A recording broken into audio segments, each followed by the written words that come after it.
De madrugada Abraão se levantou, 3 dias no deserto caminhou. Ninguém sabia o que ele ia fazer e o quanto lhe custava. Guiado pela fé, a voz sentiu tornar em cinzas os sonhos seus.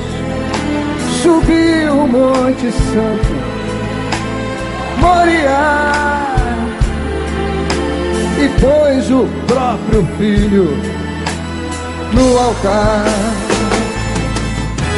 E quando Abraão ergueu a mão, tocou em Deus do céu o coração, e o anjo bradou em alta voz: Deus proverá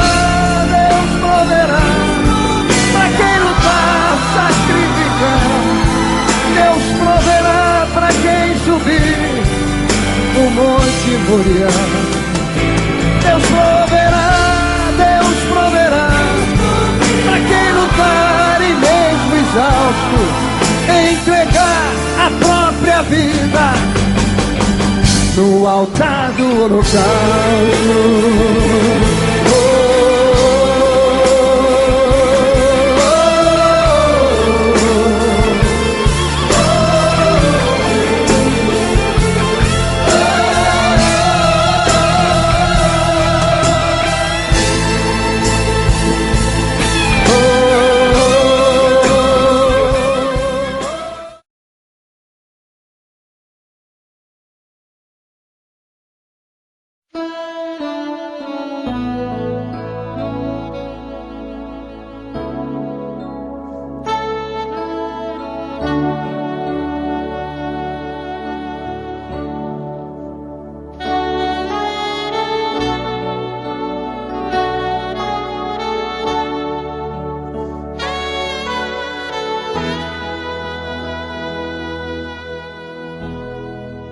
Sei que tens ciúme da minha adoração, mas não há outro além de ti, ocupando teu lugar no meu coração.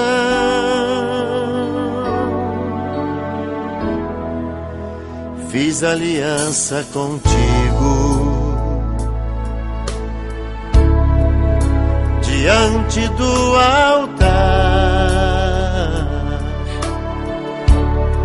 Não é igual a aliança dos homens, o fogo não consome, ninguém pode quebrar. Fiz desse meu coração o teu Moriá, pode provar minha fidelidade a ti.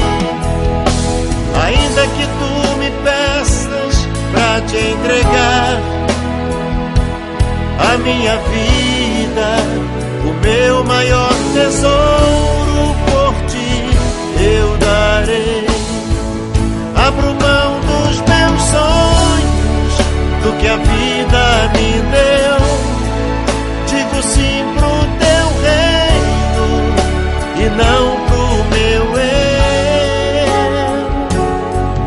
Escolhi sonhar os sonhos, escolhi sonhar os sonhos de Deus.